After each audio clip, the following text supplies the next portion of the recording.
with the defeat of Bryan, and it was a personal defeat as well as representative, it did stall the humanists from pursuing their agenda with respect to open evolution in the textbooks. They did not get the decision they wanted out of the courts because it couldn't be appealed, because the appellate court had thrown out the original decision against Scopes. What happened was that the textbooks did not remain as strongly Darwinian as they had actually in the past when they had this strong commitment to eugenics. And certainly after the 1930s progressed and it became clear how the eugenics idea was being applied in Nazi Germany, eugenics disappeared from the textbooks. And a strong Darwinian push did not come really until the 1960s. So there was, in that sense, with respect to the public schools and the teaching of Darwinism, a kind of standoff. The creationist position had no chance of getting into the textbooks, but the open Darwinism, for the most part, was attenuated extensively, very much in the background. And the real radical Darwinism was at least a generation away. Bryan's fight, of course, was to save the public schools. Now the problem is, of all the losses that we had, that one was guaranteed because of the nature of public education.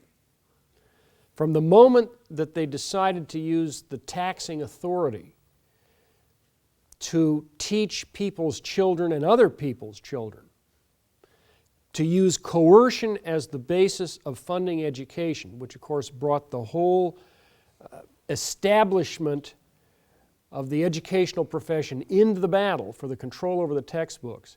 That battle was lost, and that battle in principle was lost from the 1830s onward. What happened under Bryan and subsequently is that the loss became more visible. It was more obvious that there was no possibility of getting anything resembling a Christian position into the textbooks in this country. And it was definitive after 1925. There was simply no possibility. At the same time, again, there was a standoff, and the humanists did not push openly the Darwinian evolutionary position. They did go in terms of the conclusions. There's no doubt about that, in terms of the idea of the state being authorized to direct the economy and so forth.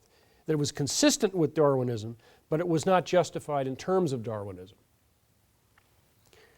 So the public schools of all the institutions that we had in this fight, that loss was clearest earlier than the rest of the institutions. We fought in the family, we fought in the government, we've battled in the churches, and these same battles were going on at the same time. Liberalism was pushing into the churches. It was obviously through Bryan, was strongly entrenched in Washington by this time, strongly entrenched.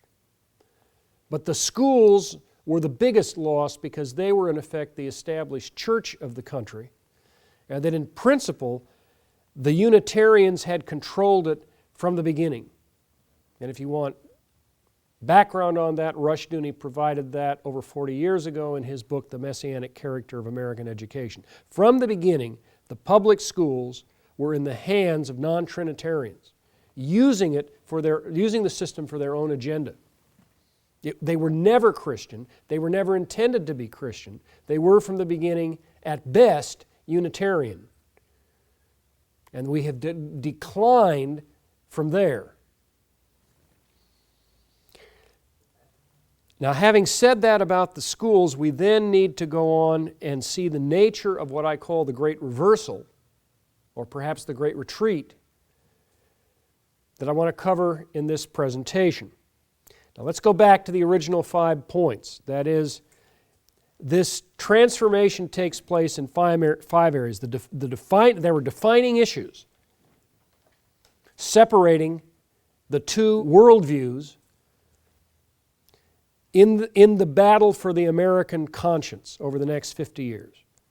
There were representative combatants. There were fundamental dividing legal and moral issues. It was played out in the court of public opinion. And finally, it was a war over the inheritance of the culture. That is, who would inherit and who would be disinherited, culturally speaking. Those are the 5 issues. In 1926, unquestionably as a reaction against what had taken place in the media with respect to the Scopes trial, 2 denominations went liberal. Presbyterians of the North, that is known as the PCUSA, the Presbyterian Church of the United States of America, at the General Assembly in 1926 made the first clear-cut move to liberalism. The battle had been going on strongly ever since Fosdick preached his sermon, Shall the Fundamentalists Win, in 1922. The war broke out in 23. That was when Bryan ran for the moderator of the annual General Assembly and lost. 24, it looked as though the conservatives were making a comeback. The conservative candidate won. 25, it still looked as though maybe the conservatives could hold it. By 26, it was over.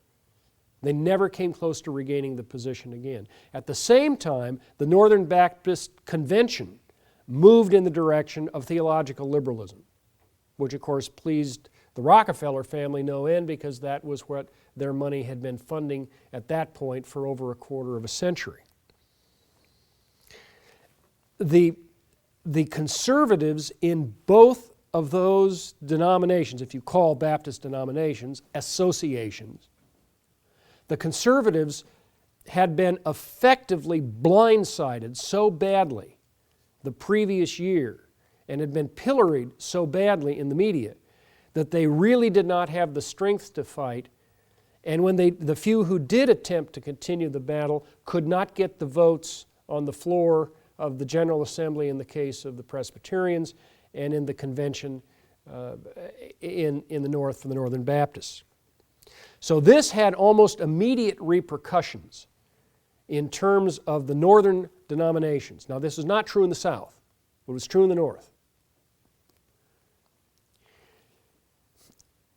In 1960, a widely quoted article by a church historian named Robert Handy was published in the journal Church History, which is a standard journal in the United States covering what it says it covers, church history. And Handy's article became a kind of standard article that you saw quoted over the next 20 years on the decline of Protestant Christianity in response to the defeat at the Scopes trial. In other words, growth began to slow in the northern denominations, and in fact, in some cases, actually began to shrink. There was the beginning of attrition in the membership of the mainline Protestant churches. And he perceived this as a defeat of Christianity. And that article was quoted, footnoted for years as a representative article. 20 years later, in 1980, in the same journal, a church historian named Joel Carpenter made a revision to Handy's 1960 article. It waited 20 years. And Carpenter had gone in to study what had happened, not to the mainline denominations of Protestantism, but to the independent, fundamental, and charismatic independent churches, congregations, which tended to be less organized, more difficult to get the information about them.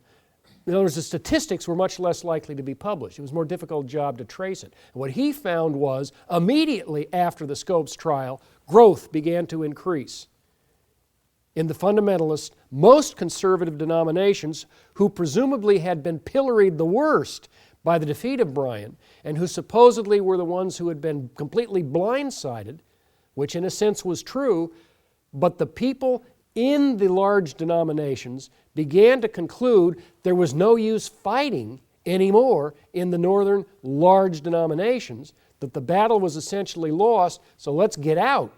And they began one by one, family by family, moving to the conservative churches. The amazing thing about this is that this was not really perceived publicly until about 1972. And there was a book that came out on the decline, at that point, the decline of the mainline churches, in which the author made it real clear that there had been enormous attrition. And it was, of course, in the case of Carpenter's article, it wasn't new attrition. It had begun in 1926, that the country had fundamentally divided religiously among the Protestants in 1926, and that the two movements continued.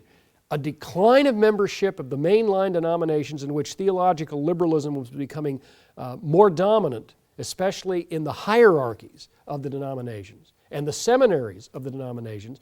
Attrition began immediately after the Scopes trial, and at the same time, growth of membership became obvious, should have become obvious almost immediately, but really did not become obvious to the general community of scholars, certainly, and of people writing in the newspapers. It did not become obvious until 1972, which is astounding, just astounding.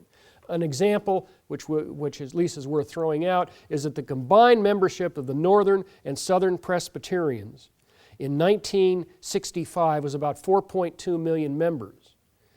And within 15 years, it was down around 3 million. Just steady attrition. But this was not clear in the 20s. This was not clear in the 30s, 40s, even 50s, that this was taking place.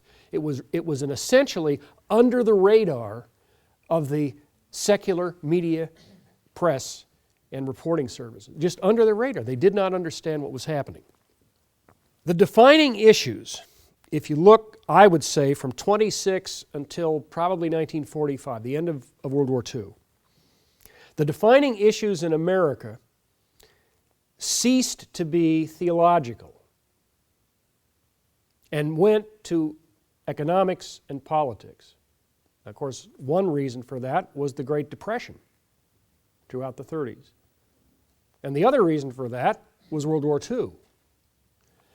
And those two issues overwhelmed virtually all other issues of that era.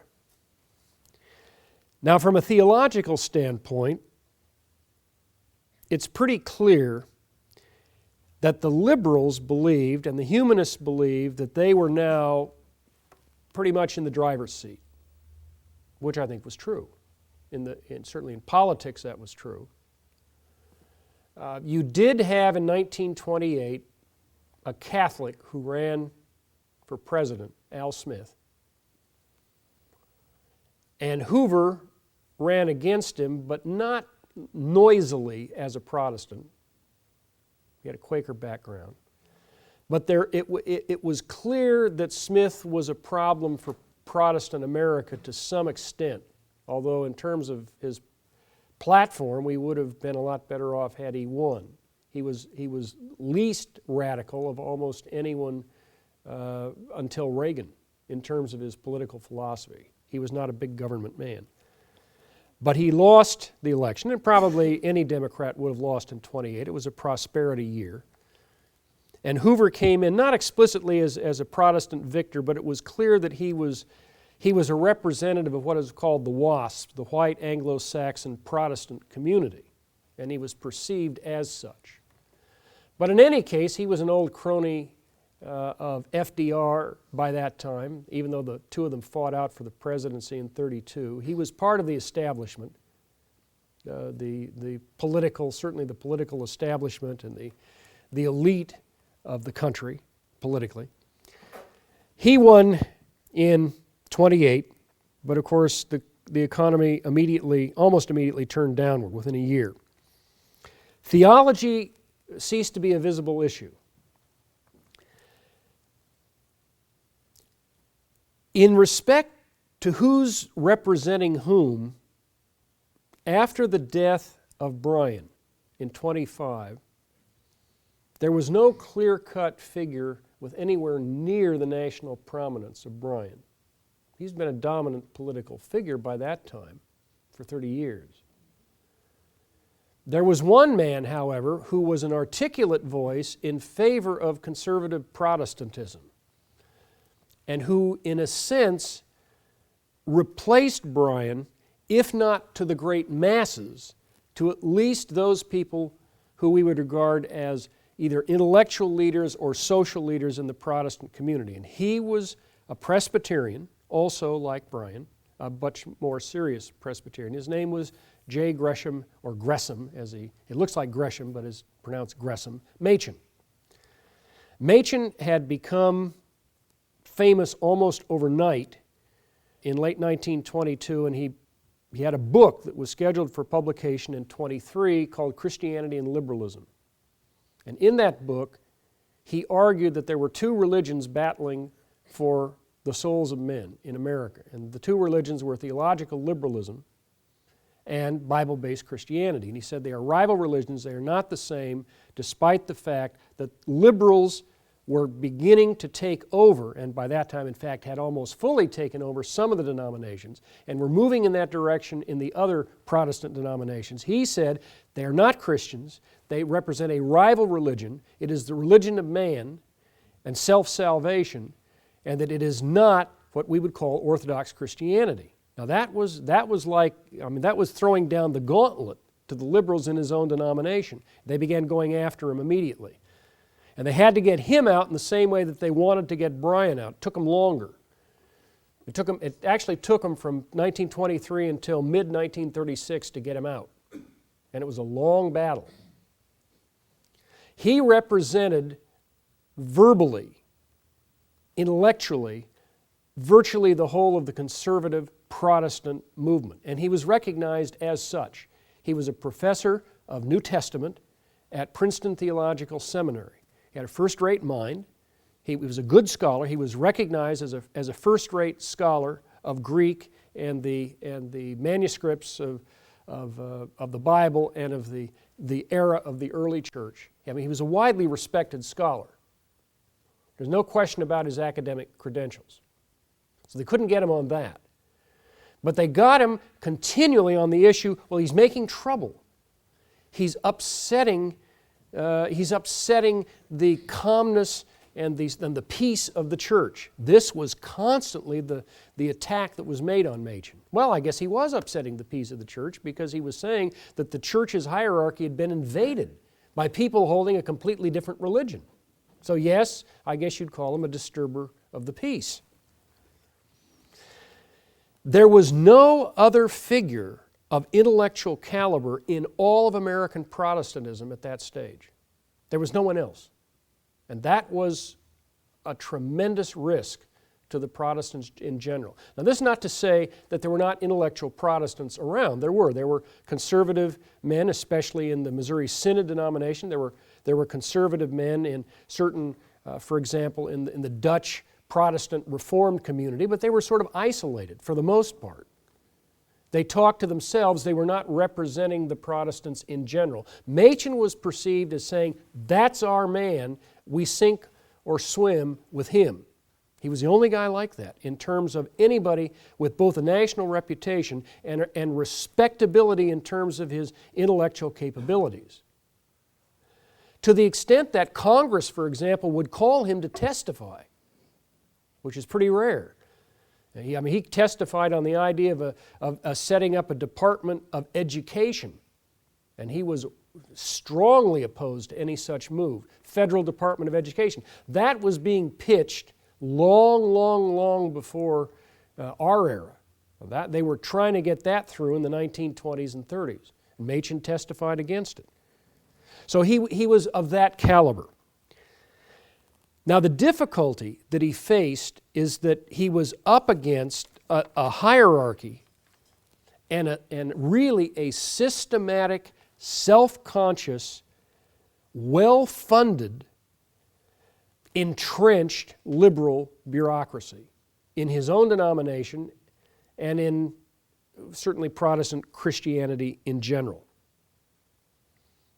If you want the other figure on the other side, it's Fosdick. It's Harry Emerson Fosdick.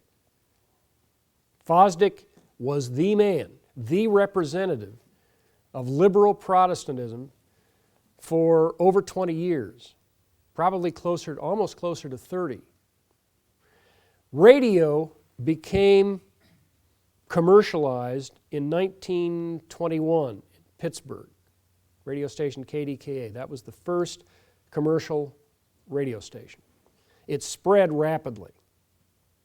Fosdick became the first radio preacher of any real note. And there was a reason for that. The organization that was set up to control the airwaves at the federal level, what we call the Federal Communications Commission, was convinced by another FCC, the Federal Council of Churches, to require Sunday broadcasts of a religious nature. And if you didn't do that, you didn't get a license for your radio station. And then they got the FCC basically to agree to have only Federal Council of Church pastors in a position to preach on the free airwaves that were required by law. And Fosdick was their man. And he was a superb preacher. By all accounts, he was a spectacular preacher. Very smart. And he had another advantage, and that is, from 1917 onward, in the very beginning of the Rockefeller Foundation, he was on the board of trustees, which helped. And he had another advantage, and that is his brother, after 1920, was Rockefeller's money man, who signed almost all the checks for all of the Rockefeller organizations. Not the oil side. He was not on the commercial side. He was on the Rockefeller Foundation side. So these two brothers began to take over all of higher education in America, especially Raymond, the brother who was Rockefeller's lawyer. I mean, he was a lawyer. He had one client his whole life, one client. But it was a big client. He wrote the only authorized biography of John D. Rockefeller Jr. He really did run the show for 40 years, distributing the money, deciding who was going to get it for what purposes. An incredibly powerful man.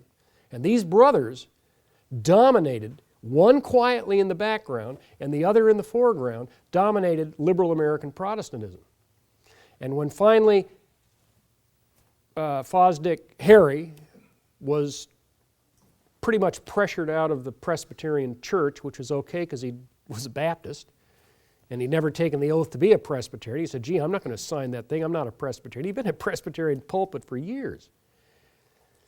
Rockefeller built what is known as the Riverside Church, which is still probably the most prominent liberal Protestant church in the United States. Rockefeller personally built it for him. And this was, part of the time, was built during the Depression when money was really tight. It was a multi-million-dollar operation. So Fosdick was basically John G. Jr.'s personal chaplain. He also wrote for the Reader's Digest. He was the most widely published, I don't know if he's the most widely published author, but certainly he was the most widely published religious author that the Reader's Digest ever had. Plus his radio show, which went to millions of people and got ever more popular as time went on and his radio spread. I mean, this man was a dominant figure. And as a result, he set the pattern for a generation, really a generation of Sunday radio listeners. Now, he was not the only one, but he was the only one who got the money for free. I mean, he got the time for free. He was the big one that they had. In 1937, on New Year's Day, Machen dies. He dies in North Dakota of kind of it's like a very terrible cold that developed into something much worse, and it killed him. At that point, there is no more intellectual leadership visible in American conservative Protestantism. There's nobody left. The figures who they do have are very lesser lights, not intellectuals for the most part. The one man you would say did have an audience and respect was a Missouri Synod Lutheran named Walter Maier. And Maier was a radio preacher, and I've heard some of the sermons. They don't move me, but they moved a lot of people. He was a first-rate scholar, Harvard PhD in the Semitic languages, who was so good that they say at his doctoral examinations, when they were cross-examining on certain of these cuneiform scrolls, he caught some of the examiners in some grammatical errors and was very polite in pointing it out to them. And as he walked out of having been granted his degree, they said, "We will immediately hire you." And he said, "No, I don't want to be a professor." He went back home and he went on the radio with the Lutheran Hour. Now, he had a large audience, but he was non-political and he was non-confrontational. He was what we would call a pietist. He wanted personal devotion and attention to family respectability and personal ethics, all the good things that we need to do to be honest, God-fearing people. But he was not interested in a frontal assault against liberals, and he was not interested, certainly, in anything that we would regard as political activism. That was not what he did. Later in the 30s, almost exactly at the time that Machen died, another figure by the name of Charles E. Fuller, who was out of California, began a national expansion of a radio show on old-fashioned revival hour. He was beginning to get a large audience. Again, he said specifically he's not interested in fixing the world, as he said, even though the world needs fixing. That's not what I'm doing. I'm preaching the old-time gospel. We're singing the old hymns. And so that his audience was the kind of people who felt they'd had their heads bashed in representatively at the Scopes trial. But he was not interested or even aware of the possibility of making any kind of confrontation generally against the humanist liberal culture of the day. So again, what you're seeing is there is growth ecclesiastically of the independent, fundamental, conservative people. They're growing in terms of the number of people going to church. They do have representatives on the radio, but Fuller has to buy his time, and Maier has to buy his time, and Fosdick is not buying anything. That's given to him, essentially by federal law, by federal regulatory law. So the left has this tremendous advantage in that the federal council pastors are eligible to get the free radio time, and the fundamentalists have to buy theirs. And in the Depression, that's a real disadvantage, or seemed to be. And yet, in a very interesting book by Stark and Fink, odd pair of names, pair of sociologists, called The Churching of America, what they show is that over time, the conservatives begin to build the base of donor support, of commitment, because they got to buy their own time. They get no subsidy. And the liberals are completely dependent upon the free airtime that's being given by the Federal Communications Commission. And they don't have to meet a market. They don't have to raise their own money.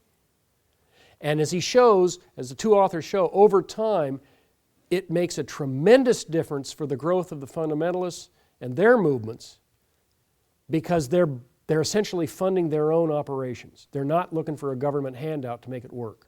And that makes the difference. But again, this is not clear for over 30 years. This is not clear, certainly in 1936 or 37. The war, of course, disrupts everybody. People are not fighting theological battles during World War II. They just want to get the kids home alive. They want to help the troops abroad and so forth. It's a very different world. People go to church. They're worried about their kids. They're worried about the society. They're worried about defeat. It's wartime. And I think one of the best representative cases you have is in the movie we're all going to watch, as we always watch every year, It's a Wonderful Life. And there's a scene in there after the war, it's later in the movie, after the war, when VE Day has taken place, war is over in Europe, and the narrator says, the narrator doesn't say a lot of things, but the narrator comes on and he says, George Bailey was not a church-going man, but like all of America, he went to church that weekend. All right, that basically is Hollywood's view of Christianity in this period. They're not hostile. It's not a war against religion. But it's, if you're like George Bailey, you just don't go to church very often. And everybody loves George Bailey, and he clearly is not a church-going man. He becomes really representative of this typical Protestant during this era, in a social sense. There is a cover, and I remember it as a kid, not very old, teenager, on the Saturday Evening Post. It was a Rockwell. I mean, Norman Rockwell had his finger on our pulse. That's why he was the most popular artist in American history. He really did understand us. There's this great scene of Sunday morning, famous, I never forgot it, and it later became one of his famous ones. There are two kids dressed for church and a mother dressed for church, standing tall, walking out, noses in the air, and there's Dad in his pajamas reading the Sunday comics, and if you look real close at his hair that's kind of turned up, it looks like a couple of horns. Now, Rockwell had his finger on the pulse. He understood. This was probably early 60s, late 50s that I saw this cover. So here we have, by 45, these two horrendous back-to-back disasters. 10 years of depression and 4 years of war. Families are disrupted. You've got hundreds of thousands of deaths, lots of wounded men, and now they come home. Well, they come home and they rebuild. It becomes middle-class America. It becomes really the America that we're more familiar with. The tract homes, the suburbs, the shopping malls, the supermarkets, these are all products of the late 1940s and early 50s. Prosperity returns. Everyone wants to get a job. So where's the religious leadership? Now, we're not devoid of it, but it's the nature of it that's important. Let me give you an example. When Machen was thrown out, defrocked in 1936, along with, I think, 8 others, eight other men were thrown out with him. That was in a denomination with 10,000 pastors. They started this tiny little church. It still exists, called the Orthodox Presbyterian Church. It's very, very tiny. Now that leaves this huge gap of leadership in the Presbyterian Church, which is a very rich, very powerful, very influential, and obviously, no question about it, the most intellectual of all the Protestant denominations in the North, the Northern Presbyterian Church. Where's the conservative leadership? There is no, as they say, they never ring the bell at the top of the market. There is a transfer of authority. Nobody does it. Nobody knows it.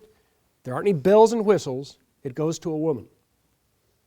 And that woman is named Henrietta Mears. And she is a Bible teacher at Hollywood Presbyterian Church. Very popular. In the days long before freeways, they would drive from Orange County early in the morning to get to her Sunday school.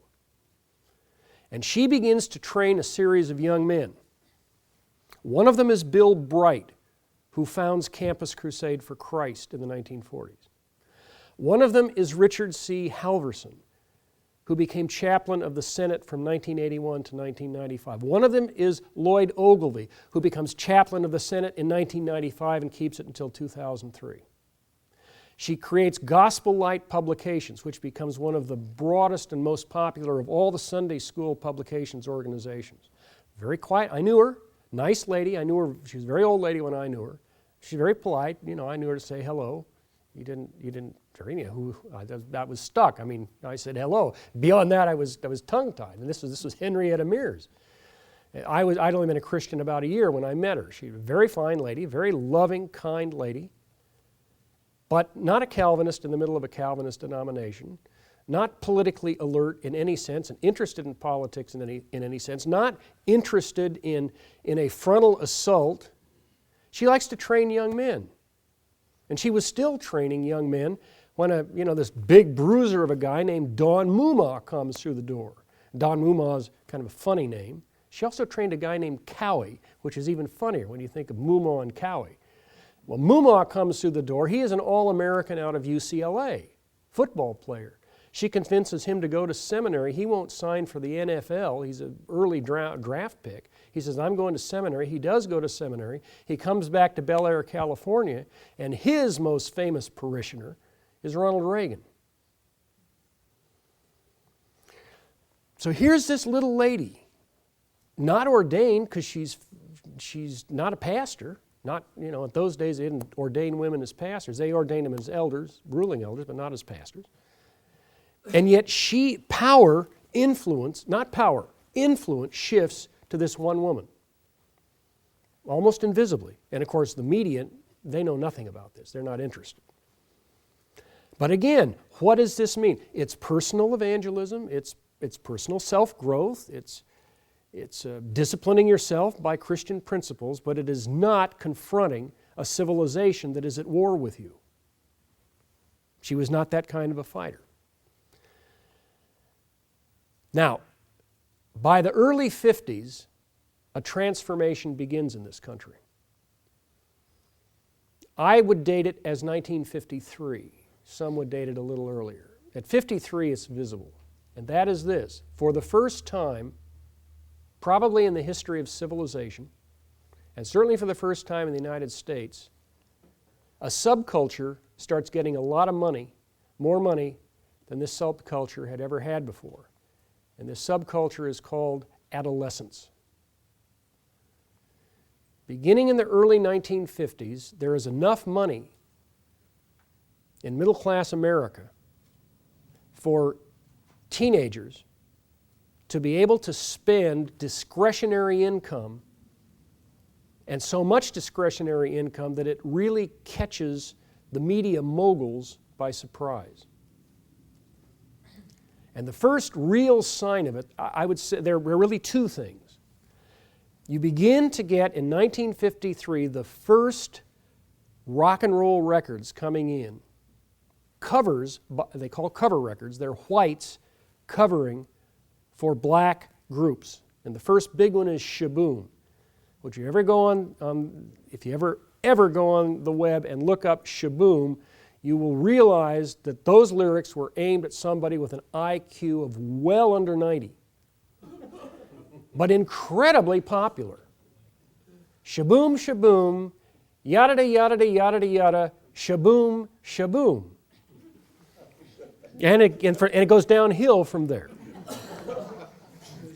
That same year, though, a multi-million-dollar movie appears, and that movie is The Wild One. One of Brando's first huge movie. And it's about a motorcycle gang that takes over a town, presumably somewhere in California. And this becomes, for teenage boys, a touchstone. It even was in my case. And lunacy, of course. I mean, these guys are bums. It's about the Hells Angels is what it's about. That's what it's about. It's about the Hells Angels. And they're ruthless, and they're drunks, and they're troublemakers, and they tear up a town. And this is the big movie for teenage boys in 1953. And it establishes Brando's career.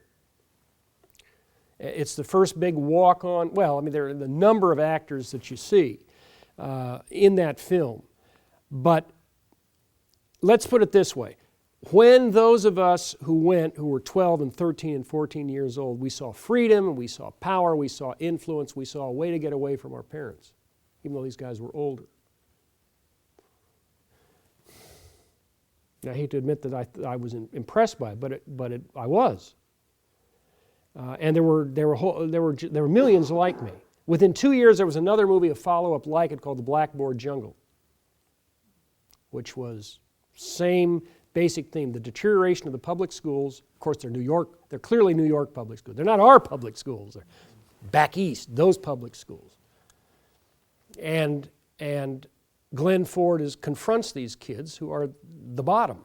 They're the garbage, as one of the characters in the movie says. This is garbage, and we're here to sit on top of the lid. This movie becomes an unbelievable success financially.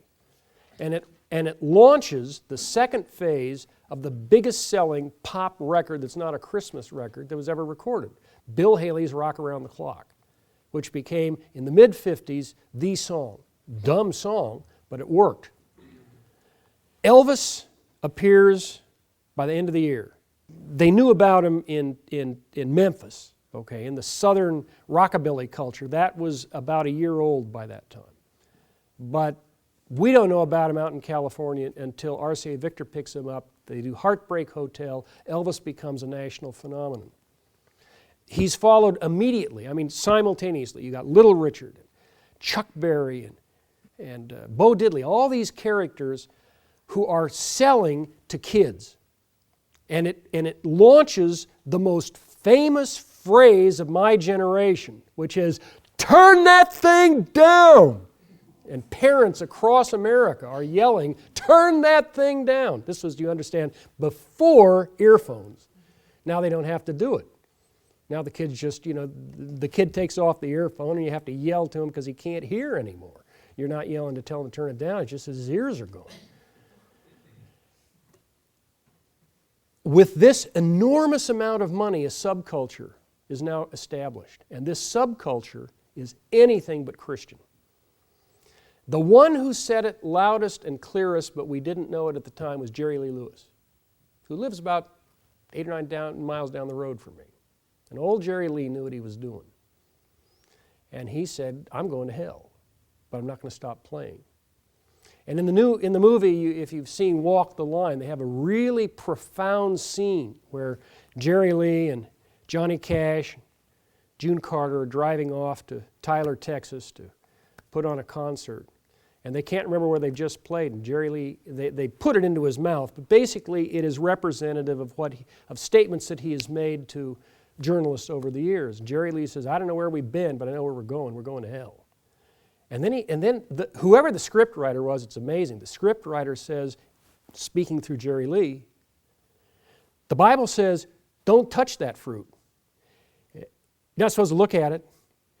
You're not supposed to get a bite out of it. You're not supposed to handle it." And what we are singing for these kids is what is forbidden. We're going to hell. He really believed it at the time. Don't know if he still does. He did at the time. In terms of what his cousin said, he thought so too. Cousin, of course, is Jimmy Swaggart. With the rise of this, I won't say it was blatantly, forcefully, self-consciously anti-Christian.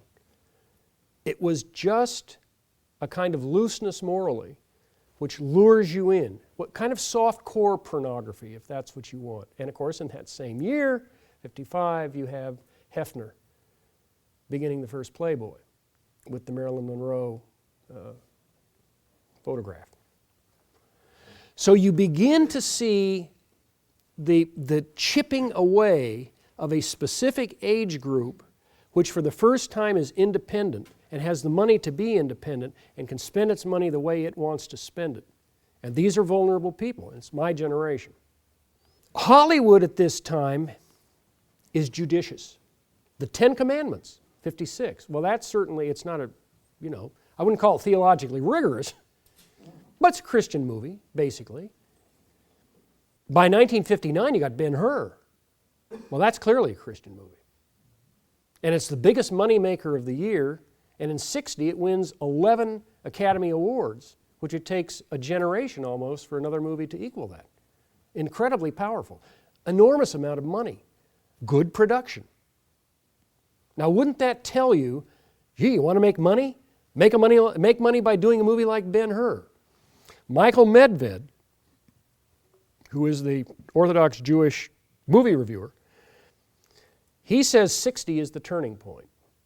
2 movies show the switch in Hollywood in 1 year.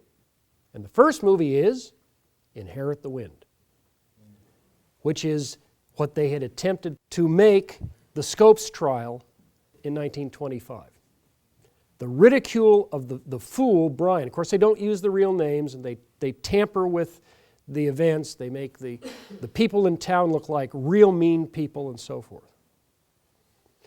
Immediately, or at least the same year, I'm not sure of the sequence, the next one is Elmer Gantry, which again is a remake of a 1920s attack of a book that was specifically aimed to destroy people's faith in evangelism. And in this case, it happened to be Pentecostal evangelism. And the next year, Burt Lancaster wins an Academy Award for the performance. Now it's clear where, at that point, Medved says it's clear that there's been a major switch. And by 1966, what was known as the Hayes Committee folds. That is the committee, mainly Roman Catholic, but with Protestant support, to watch the language and the performance of what goes on in the films. And they'd pretty much controlled since 1934, the degree of nudity or language that's performed in the movies. And in 66, it shuts down. And the motion picture organization creates the XR, what was then called M instead of R, GP and G rating. And that's Jack Valenti, who had come out of Lyndon Johnson's administration, and Jack Valenti only retired last year, and I think he's still got a titular position. He says that was his greatest triumph, was to get the rating system to substitute for the old Hayes Committee. Now, the Hayes Committee was not a government committee. It was voluntary. It was based on the threat of boycott. It was not a government organization of censorship. And that shift, man, I'm telling you, the floodgates opened. The floodgates opened in terms of the debauchery. And the thing that Medved shows in his book is that most R-rated movies lose money, or they don't make nearly the money that a PG will make. And compared to a Disney G-rated movie, they don't make any money at all. He says, why do they do this? To not make money. He says it's not got something to do with money. It's got something to do with culture and a challenge to the culture. Michael's sharp. He is a sharp guy. I remember his rabbi invited me out to speak 20 years ago, to speak to their group. Michael was there. And the first question I said, okay, I'll come, but I want to know one thing. Have you set up a private school for your kids? To which Rabbi Lappin said, we set up a private school for our kids before any of us was married. That was the right answer. And I went out. They're involved in the culture war. And his group, toward tradition, is a strong defender of the kind of values that we would prefer to have seen. By the end of the 60s, or by the end of the 50s, certainly you've got almost a kind of cultural collapse. Then you have the assassination of Kennedy in late 63, November 63. The country is in shock. Can-do liberalism is in shock. And in February, the Beatles arrive. And the Beatles launch the total transformation of the second half of the 60s. They launch it, they're out of it by 1970, they're out, but they have completely transformed the culture. In the way that Presley had begun it in a kind of light way, and the Beatles came with long hair and funny pants, and they were, the gay, happy fellows. They were the cutting wedge. Mick Jagger is not a gay, happy fellow. And he comes in 1966 and he begins, it's a Pied Piper operation. And you see the transformation of the culture, especially my age group and the group just behind me. Presley's generation got me, but Presley mainly appealed to girls, in all honesty. I mean, that was where the money was, the leg shaking stuff. The Beatles have a much broader base, and the Stones, they got everybody. And they still got everybody. They expect to clear on this tour that they're in now. Do you know what the expected gross is? $300 million for a bunch of 65-year-old guys going out and pretending to be 18. I am in the wrong business. All right. In the 70s, there's an enormous turn again as the revolutionaries have to go out and get a job and all the kids have to get off the dope and get jobs, and you launch what has been called the me decade, highly self-centered. Then comes 1973, and in 73, it all changes. Roe v. Wade, which alerts people to the problem, it's a life and death issue. Between a dead baby and a live baby, there is no neutral position. It's dead or alive. In 1973, same year, David Rockefeller establishes the Trilateral Commission. And they almost instantly say we have got to have an outside religious type figure who's perceived as an outside political player. And into the organization is invited Jimmy Carter. And by 75, the push behind Carter is strong. He's perceived as a Christian Protestant. Who are his theologians? Reinhold Niebuhr, Paul Tillich, Karl Barth, all the liberal people.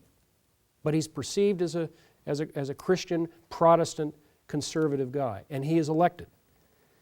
He's elected in 76. And I think at that point, it's with the Carter election and the immediate aftermath that this 50-year period from 1926 to 76 ends.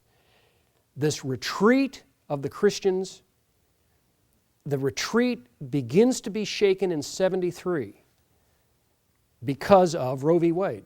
The Catholics see it first. There's a kind of reverberation period of a couple of years, 2 or 3 years, and in some cases even a little bit longer, for the conservative Protestants to say we really have to do something. Roe v. Wade shakes them out. Jimmy Carter's candidacy seems to give them hope. And that's where essentially the period ends. For the first time, a group is appealing to conservative Protestants to get elected. And this has not been done for 50 years. And from that point, the conservative Protestants begin to come out of the shadows.